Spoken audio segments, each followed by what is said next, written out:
To understand why American folklore still captivates us, you have to understand the silence of those early woods. For the indigenous peoples, this land was spirited and alive. But for many European settlers, it was a howling wilderness, a place where the rules of civilization seemed to vanish. Now, fear is an ancient survival tool. It's the alarm bell in our brain telling us to run, hide, or fight. But folklore is different. Folklore is our attempt to give that fear a name, a face, and a story. We tell these stories not just to scare ourselves, but to organize the chaos of the unknown.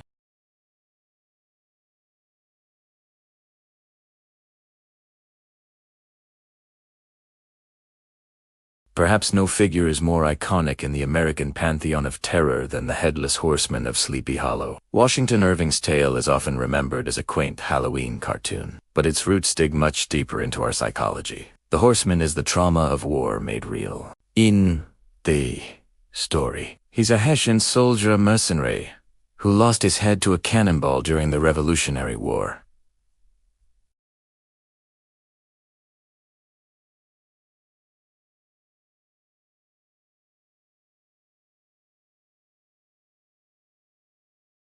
This story sticks with us because it speaks to a very specific American anxiety, the violence that our nation was founded on. The horseman is the past, refusing to stay buried. He is the guilt of blood spilled on the soil. When the superstitious schoolmaster Ichabod Crane rides through the hollow, he's not just running from a ghost. He's running from the brutal reality of history. The horseman also embodies the fear of losing our identity. The head is the seat of our self, our face, our personality. To be headless is to be an anonymous force of destruction.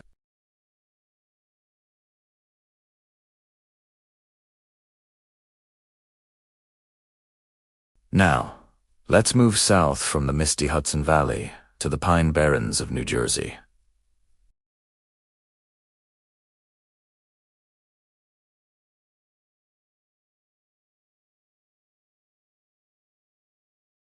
The story goes that back in 1735, a woman named Mother Leeds, exhausted by her 12 children, cursed her 13th pregnancy. "Let this one be a devil!" she supposedly cried. When the child was born, it transformed into a creature with hooves, bat wings, and a horse's head. This isn't just a monster story. It's a psychological manifestation of what was once called a monstrous birth. In the 18th century, a deformed child was often seen as a sign of goddess judgment or the parent's hidden sin. The Jersey Devil is the embodiment of maternal guilt and societal rejection. We're captivated by this because it touches on the taboo.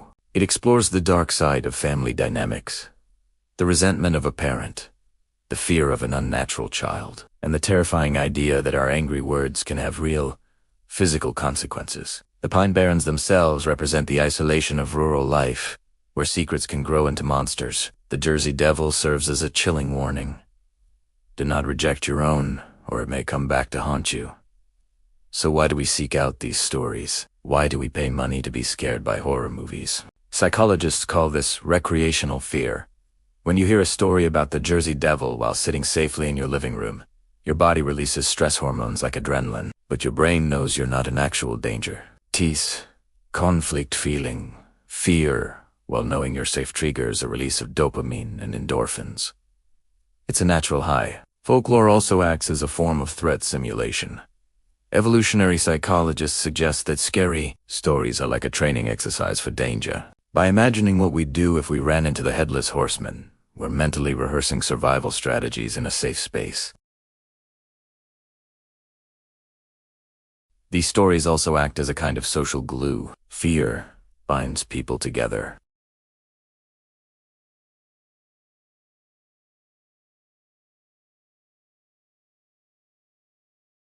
In a nation as individualistic as America, folklore provides a rare shared heritage, a collective nightmare that we all somehow understand. Now let's venture north, to the Great Lakes region, where we find a legend from Algonquian folklore that settlers adopted with terrified fascination. The Wendigo is a gaunt, skeletal spirit associated with winter, starvation, and cannibalism. The legend says that a human who resorts to cannibalism to survive a harsh winter becomes possessed by the Wendigo spirit, doomed to an insatiable hunger.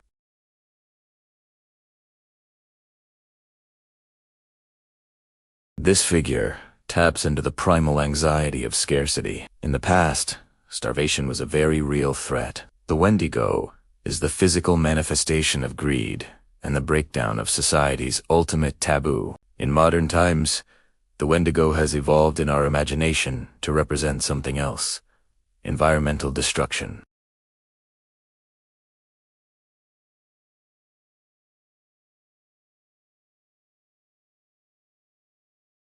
The Wendigo captivates us because it is a monster of our own, making a terrifying reflection of our own unchecked consumption. As we moved from campfires to television screens, and then to the internet, our folklore didn't die. It mutated.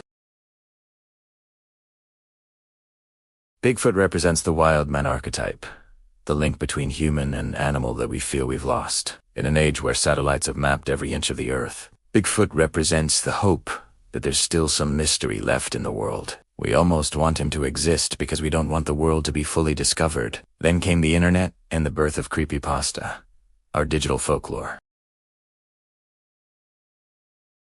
He's a tall, faceless figure in a suit who stalks children. Like the horseman, he has no face, no identity. He's a virus of the mind, spread through texts and images online. These modern myths prove that the mechanism of folklore remains the same. The medium changes from spoken stories to Reddit threads, but the psychological hook is identical. In the end, we are still captivated by American folklore because, ultimately, we are still afraid of the dark. We've built cities that never sleep. We carry supercomputers in our pockets, and we've mapped the human genome. Yet, when the wind howls, or a shadow stretches too long across the pavement, our primitive brain takes over. The Headless Horseman reminds us that history is violent. The Jersey Devil reminds us that families have secrets. The Wendigo reminds us that nature can be cruel. These stories aren't lies. They are emotional truths, wrapped in the guise of fiction. They allow us to connect with the terrified child that lives inside all of us, to acknowledge the mystery of existence, and then, when the story ends, to take a deep breath and be grateful for the light. As long as there are shadows, there will be stories to fill them. Thanks for watching. If you found this journey into the dark corners of the American psyche interesting, don't forget to like and subscribe for more explorations into the stories that define us.